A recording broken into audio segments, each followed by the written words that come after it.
Welcome to this Zentangle Quickie. My name is Heather Hartwick Gladden. I'm a certified Zentangle teacher. And today we're going to take a look at a brand new tangle from Debbi Minero called Ramzkin. It was so fun today. The time of this recording, it is Thursday, or the date of this recording, I should say. And Thursday means it's Tangle Time Day. And it's a free classes that I offer every Thursday, unless I have something weird in my schedule. But every Thursday I do 2 sessions, and again, they're free and they're a lot of fun. But it's so nice to be able to share some of the tangles that people in our Tangle Addicts community are coming up with. So it's so much fun. All right, so it's a relatively easy one, and I could call it like an accent tangle, or freestanding maybe. I have some other words, but there's a lot of options with this. So let me show you the basic tangle, and then I'll share some of the work that we did today. So I'm just going to draw a really big one here.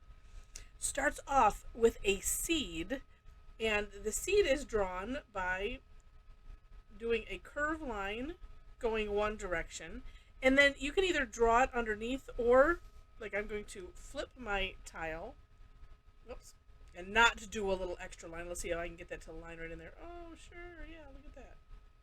Close. And then, doing the curved line going the other direction. All right, then I guess, okay, let's see, it's a little low this way, so I'm going to do it from this side, the next step anyway. All right, next step is pick a side, or you can do both. Take a look at the For More Inspiration link so you can see Debbi Step Out, which has a number of ways that you can have fun with this tangle. All right, so I'm going to come from this, which will be the right. Oh, maybe I should do it from this side. Okay, no, then I'd have to, no, never mind. All right, I'm going to do it from this side. Like my thought processes. Let me slide this here. Okay, so we're going to draw a curved line that's going to work into a spiral here. And this part, of course, you can have as much fun with as you can. And really, just that alone is kind of a cool tangle, just, without doing the other steps. But the next step is we're going to aura around the outside and into the spiral. So I'm going to start here, and I'm going to have it merge, or what do you call that? I'm merging away from. That's not really merging, that's the opposite. I'm going to have it pull away, like so. And then I kind of pick the distance that I want, and then aim to keep it that way. Fingers crossed, we'll see. And because I've drawn this so big, I need to turn my tile so it's comfortable. So I've gotten this for, and actually, because kind of aura-ing just this bottom, and it helps a little bit, and then I can stop there and then restart here. And again, up to you how much of an aura, the space that you want to have in between, and then just follow it along and have it merge right back together. Like so. Then the last step, we're just gotta decorate the inside with a slightly curved line, and then some more. You can put as many. I think I'll put 2 on each side, since this is rather big. And well, it's not a long story, but it is in the For More Inspiration link. But it was essentially it was a sports inspired tangle. So. And I think you can see. All right. Now we'll do just a little bit of shading. And I'm going to start off how Deb had done her shading, which I think looks really, really good. And so I'm going right here on the inside of this line. So on the inside of the aura section. I'm just going to stop there. And it's like I had like 12 tortillas. Oh, here it is. I had a whole bunch of tortillas right here, because we just finished our session not too long ago. All right. And I'm just bringing it out a little bit. This, because it's nice and big, I can bring it out a little bit more. into, but that creates some really neat depth. And you know what I'm thinking as I'm looking at it here on the screen? Because I could do this as well, but I'm really feeling like I need to do something here. So I'm going to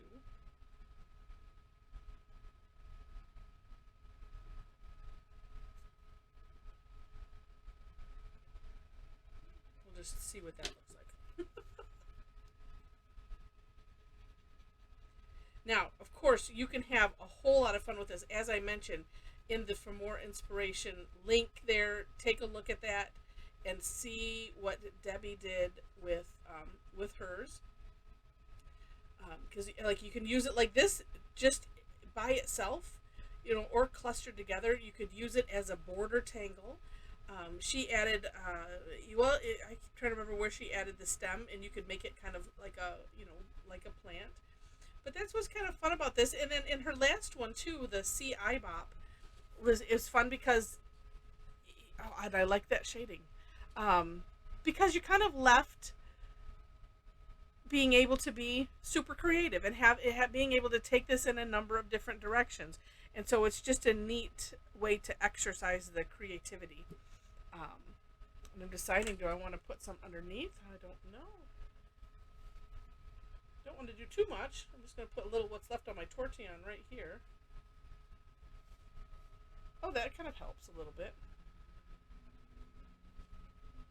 But I kind of like that up there. It just needed something. Yeah.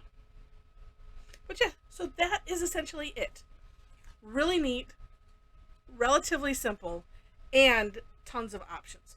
All right, so let's see. On our morning session, this is, I didn't put my chop on here, so I haven't decided quite which is up and which is down yet.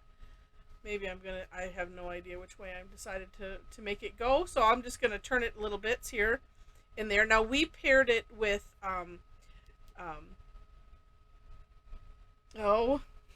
Hatch, which was yesterday's tangle, so if you're following daily, that's what it was. And this is done on a stained tile. This was one of the classes that I do a couple classes a month that have a fee to them, and this was one of them. We did tile prep and stained tiles with varying substances, you know, to experiment and have fun with. And so I have a whole bunch of these.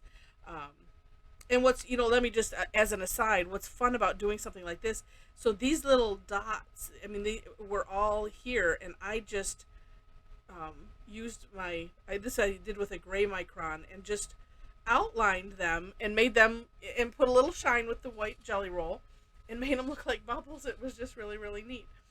So this one, I decided to, you know, put them together in the center, and some of it was kind of an afterthought. So what I ended up doing, because I think I started it here, yes, and yeah, I had multiple thoughts, and so I ended up tucking these ones underneath. So using the hollow bow concept is great with this, because you can have a lot of fun. So yeah, so then I just added some orbs, you know, here and there, and then some little teeny ones here and there with a gray micron, one of the new Sakura, or, you know, the Pigma microns. They have a, you know, fairly new set of grays, and they have like a light gray and a dark gray. If you click on my website, and then also on Get Zentangle Supplies, I have a link there to Dick Blick, and if you like to support me in a way that doesn't essentially cost you any extra money, I would appreciate it if you click that link when you want to buy supplies. I'm going to be working on some lists so that way things are easier to find, but they have great prices. Sometimes they also offer free shipping over a certain amount. But I would appreciate if you're shopping for supplies, like I said, Dick Blick is nice because you can, they have sets, and then sometimes, depending on what it is, colored pencils and markers and pens, you can order individually instead of having to go buy a whole new set just because you used one color. That's what I like about them. So anyway, so that was neat, a neat use of that. And you know, if you spread it out differently, you can kind of make it look even more flower-ish. And then at our PM session, I decided I was going to do it as a border, and and I wasn't liking it for a while. And if you subscribe to my blog, when I send out the replay, you will see the whole thing. And yeah, I was not digging what I was doing at first. And I was like, well, and I know you just keep working at it, try some different techniques. You know, there are ways to do it so that way you like it, and we just don't give up until we hit that point. And so anyway, I kind of like how it ended up. Like I said, I wanted to do something where I was kind of I was thinking I would hang some off using the hollow bow technique off of some of the others. So I kind of, you know, I used the hollow bow. I didn't really have them have the hanging look necessarily, but it is a nice cluster of these, and showcasing a nice, you know, large one in the center. But it's a really fun tangle. Like I said, you can have all kinds of fun. And you know, next time it's football season. When it's football season, then you know you can have your brand of fun with tangling and using Ramzkin, you know, to have a good time. So, with that, I hope you enjoyed this, and if you did, would love to have a thumbs up or a like. Also, feel free to share it, and if you have not subscribed yet to my channel, I would love it if you became a subscriber. That also helps me out a lot. And I mentioned the description section, links to step outs there, links to you know, to my website, ways to connect with me. And so I would love to have you join us if you want to have fun like this.